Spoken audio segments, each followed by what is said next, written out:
بسم اللہ الرحمن الرحیم۔ اللہ تعالیٰ نے کچھ لوگوں کے بارے میں قرآن پاک کے اندر ارشاد فرمایا ہے کہ میرے سب سے بہترین اور سب سے زیادہ قریب رہنے والے لوگ کون سے ہیں؟ ان اکرمکم عند اللہ اتقاکم۔ اللہ تعالیٰ نے یہ لفظ کچھ خاص لوگوں کے لیے استعمال کیے ہیں کہ میرے نزدیک میرا قرب حاصل کرنے والے، میرے نزدیک رہنے والے، میری چاہت کو سب سے زیادہ حاصل کرنے والے، میری رضامندی کو حاصل کرنے والے کون سے لوگ ہیں؟ اللہ تعالیٰ نے ارشاد فرمایا کہ وہ لوگ ایسے ہیں جن کے دلوں کے اندر اللہ کا ڈر اور خوف ہے، جن کے دلوں کے اندر اللہ کا ڈر اور خوف ہے، اور اس ڈر اور خوف کو رمضان سے بڑی مناسبت ہے، بڑا تعلق ہے، جس کو تصوف کی لائن میں تقویٰ بھی کہا جاتا ہے، اور اس تقوی کے حصول کے لیے تصوف کا جو طریقہ اختیار کرتے ہیں ان کو پتہ ہے کہ یہ اللہ کا ڈر اور خوف دل کے اندر زندہ کرنے کے لیے کتنی محنتیں کرنی پڑتی ہیں، کتنی ریاضتیں کرنی پڑتی ہیں، کتنی مشقتیں برداشت کرنی پڑتی ہیں، اپنے نفس کو مارنا پڑتا ہے، پھر جا کر یہ تقوی والی جو صفت ہے یہ دل کے اندر آتی ہے۔ اللہ کا مقرب بننا کوئی ایسا آسان تو نہیں ہے نا کہ بس جو اٹھے اور اللہ کا مقرب بن جائے، ایسے ہی تو نہیں بن سکتے نا۔ اللہ تعالیٰ نے تو آپ صلی اللہ علیہ وسلم کے سینے مبارک کو بھی جب معراج کے موقع پر آپ صلی اللہ علیہ وسلم کو حضرت جبرائیل امین لے جانے لگے، حالانکہ آپ صلی اللہ علیہ وسلم کی جتنی بھی صفات ہیں وہ نورانی ہے، سب سے زیادہ فضیلت رکھنے والے، اللہ تعالیٰ کی ذات کے بعد جتنی بھی کائنات کی تخلیق ہے، جتنی بھی کائنات کی چیزیں ہیں، ان ساری چیزوں سے زیادہ فضیلت رکھنے والی ذات میرے آقا حضرت محمد مصطفیٰ صلی اللہ علیہ وسلم کی ہے۔ لیکن پھر بھی جب حضرت جبرائیل امین لے جانے لگے اللہ تعالیٰ سے ملاقات کے لیے، تو حضرت جبرائیل امین نے کیا کیا تھا؟ حتیم کے اندر آپ صلی اللہ علیہ وسلم کے سینے مبارک کو چیک کیا، آب زمزم سے دھویا، تاکہ انوارات و نورانیت جو ہے اللہ تعالیٰ سے ملاقات کا جو ہے وہ ایک خاص قسم کا نور جو ہے وہ آپ صلی اللہ علیہ وسلم برداشت کر سکیں۔ تو اللہ تعالیٰ کا مقرب بننا کوئی آسان نہیں ہے، اللہ تعالیٰ کی رضا حاصل کرنا، اللہ تعالیٰ کا قرب حاصل کرنا کوئی آسان نہیں ہے۔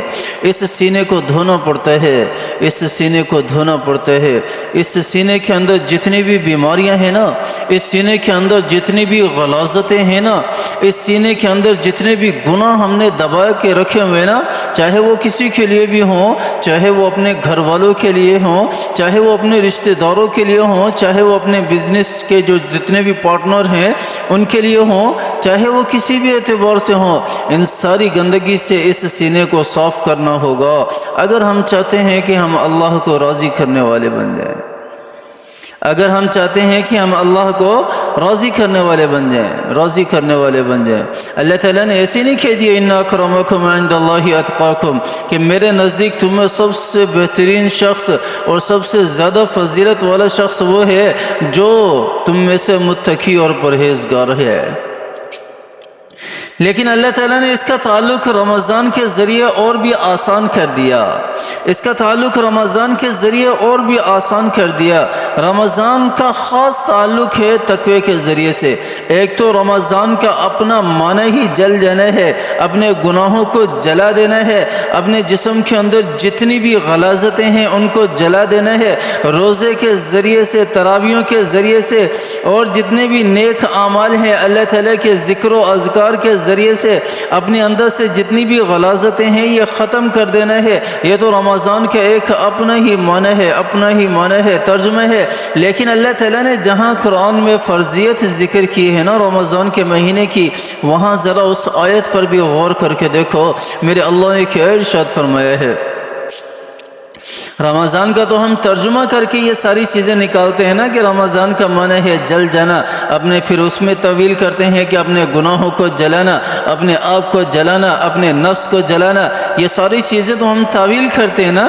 لیکن وہاں میرے رب نے صراحتاً کہا ہے یا ایھا الذین آمنوا کتب علیکم الصیام کما کتب علی الذین من قبلکم لعلکم تتقون۔ میرا اللہ کہہ رہا ہے میرے بندو میں نے تمہارے اوپر روزے اس لیے فرض کیے ہیں تاکہ تمہیں میں اپنے قریب لا سکوں، لعلکم تتقون، تم میرا قرب حاصل کرنے والے بن جاؤ، اور تمہارے دلوں کے اندر میں اپنا ڈر اور خوف زندہ کر دوں، اور میں تمہارے دلوں کے اندر اپنی محبت کو زندہ کر دوں، اور میں تمہاری طرف اپنی رحمتوں کے فیصلے کر دوں، میں تمہاری طرف اپنی برکتوں کے جتنے بھی سمندر ہیں، سیلاب ہیں، وہ موڑ دوں۔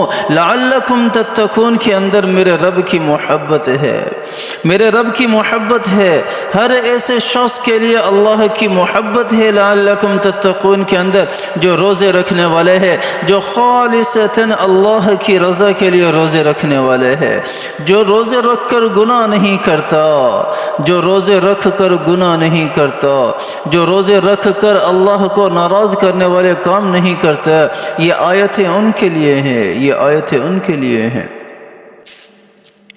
تو میرے اللہ نے کیا کہا؟ شروع میں نے کہا کہ اللہ تعالیٰ نے قرآن پاک کے اندر کیا ارشاد فرمایا؟